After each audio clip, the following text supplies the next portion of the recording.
வாழ்க வளமுடன். திருச்சிற்றம்பலம். வணக்கம். தமிழ்நாடு அகில உலக மகளிர் ஜோதிடரணி பேரவை சேவா அறக்கட்டளை நிறுவனர் கிருஷ்ணவேணி அம்மா அவர்களுக்கு வாழ்த்துக்களையும் வணக்கங்களையும் கூறிக்கொண்டு, குழுவில் பயணிக்கும் சக தோழிகளுக்கும் வாழ்த்துக்களையும் வணக்கங்களையும் கூறிக்கொண்டு, இன்றைய பதிவாக ஜோதிடமும் மருத்துவமும். ஜோதிடத்தில் காலை பார்த்து பலன் கூற வேண்டும். நட்சத்திர கிரகங்கள் எந்த சாரத்தில் நிற்கின்றன என பார்த்து நாம் கூற வேண்டும். மருத்துவத்தில் நோயாளியின் குணமறிந்து நாடி பிடித்து கையை பார்த்து கூற வேண்டும். நோய் நாடி நோய் முதல் நாடி அது தணிக்கும் வாய் நாடி வைப்பச் செயல் என வள்ளுவ பெருந்தகையின் கூற்று போல, லக்னாதிபதி லக்னத்திற்கும் லக்னம் என்பது உயிர், சந்திரன் என்பது உடல், இருவருக்கும் குரு பார்வை இருப்பின் நீண்ட ஆயுள் என்று சொல்லலாம். லக்னாதிபதி ராசிநாதன் அழகு, இளமை, தோற்றப்பொலிவு, அசத்தியமான ஆற்றல், நுண்ணறிவு, எல்லா சுகங்களையும் அளிப்பவர். இவை 6ஆம் இடத்தில் அமர்ந்தால் எல்லாவற்றையும் இழக்க வைப்பார். இருக்கும் சுவைகள் அனைத்தும் அபஸ்தையாகும். 6ஆம் இடம் இந்த மாதிரியான அபஸ்தைகளை கொடுக்கும். லக்னத்தையோ சந்திரனையோ குரு பார்த்தால் நீண்ட ஆயுள் இருப்பார். லக்னாதிபதி 6ஆம் வீட்டில் வலிமையுடன் இருந்தால் ஜாதகன் நோய் நொடிகள் நிறைந்து அவஸ்தைப்படுவனாக இருப்பார்.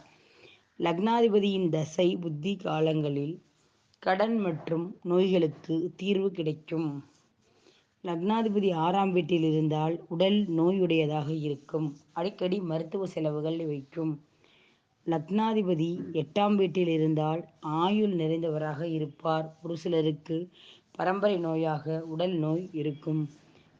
லக்னம் என்னும் முதல் வீட்டில் செவ்வாய் இருப்பின் அவர்கள் தலையில் உபாதையில் ஏற்படும். தலையில் காயம் ஏற்பட்டு மாறாத வறு ஏற்படும். லக்னமும் உடலமைப்பும். குரு இருந்தால் தலையில் வழுக்கை ஏற்படலாம். சூரியன் இருந்தால் நல்ல உடல்வாகு இருக்கும். சுக்கிரன் இருந்தால் கவர்ச்சிகரமான உடலமைப்பு இருக்கும். சனி இருந்தால் குறுகிய மார்பு இருக்கும். லக்னமும் முக அழகும். ஜாதக அமைப்பில் 12 வகையான லக்னங்கள் உள்ளன. ஒருவரது லக்னாதிபதி மற்றும் அவரது லக்னத்தோடு சம்பந்தம் பெறுகின்ற கிரகங்களை பொறுத்தே ஒருவரது முக அழகு அமைகிறது. லக்னத்துடன் சுக்கிரன் சம்பந்தப்பட்டு இருந்தால் அவர் நல்ல வெள்ளை நிறமாக இருப்பார். கவர்ச்சி பொருந்திய முகமைப்பை பெற்றிருப்பார். லக்னத்துடன் சனி சம்பந்தப்பட்டு இருந்தால் கருப்பு நிறமுடையவராக இருப்பார். சனி சுக்கிரன் ஆகிய 2 பேருமே சம்பந்தம் பெற்றிருந்தால் கருப்பாக இருந்தாலும் கலையாக இருப்பார்கள்.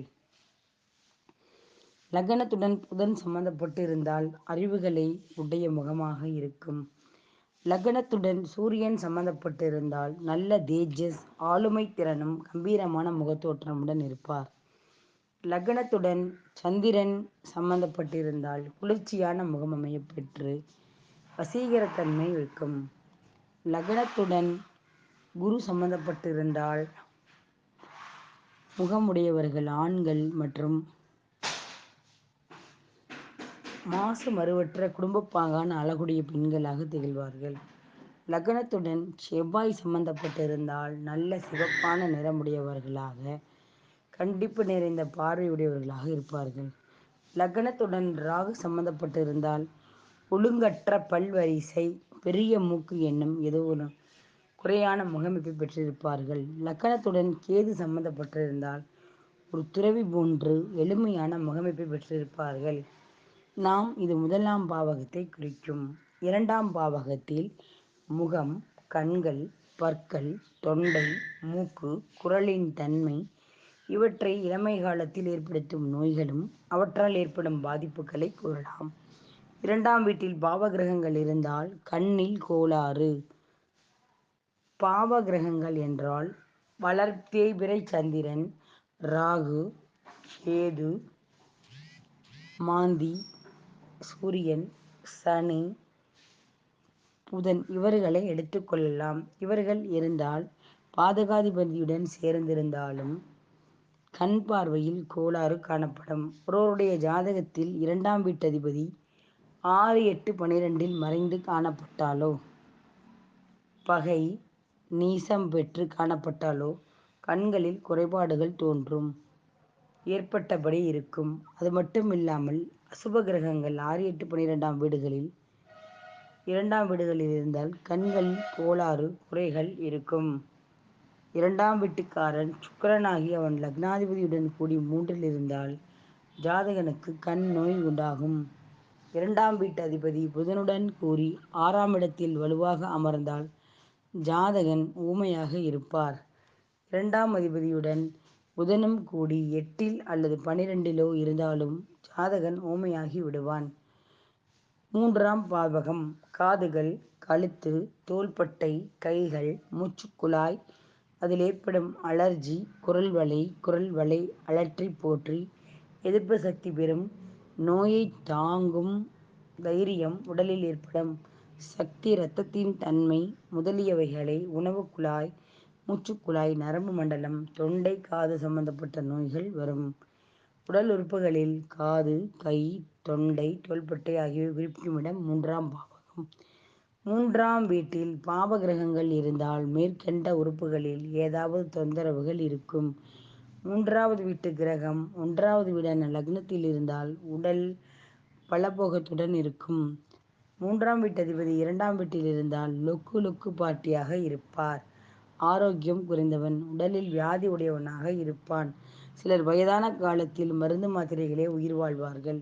3ஆம் வீட்டு கிரகம் 5ஆம் வீட்டில் இருந்தால் தாயாரின் உடல்நலத்திற்கு ஊறு விளைவிக்கும்.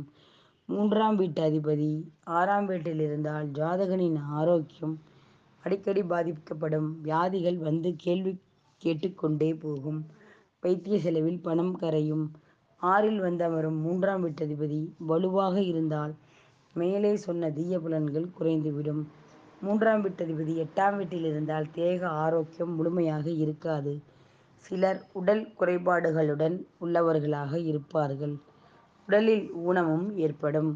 வாக்கு வன்மை 4ஆம் வீட்டு அதிபதி பலம் பெற்றால் 3ஆம் வீட்டு அதிபதி 11வது ஸ்தானத்தில் இருப்பதும் நன்மை தரக்கூடியது இல்லை.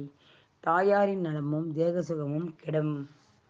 இது அனைவருக்கும் பயனுள்ள தகவலாக இருக்கும் என்று நினைக்கின்றேன். நான் நாமக்கல் மாவட்டத்திலிருந்து ஜோதிட சிம்மம், ஜோதிட புகழ், ஜோதிட கலையரசி டாக்டர் ராஜாத்தி அவர்கள் எம்ஏ அஸ்ட்ரோ பிஹெச்டி பேசுகின்றேன்.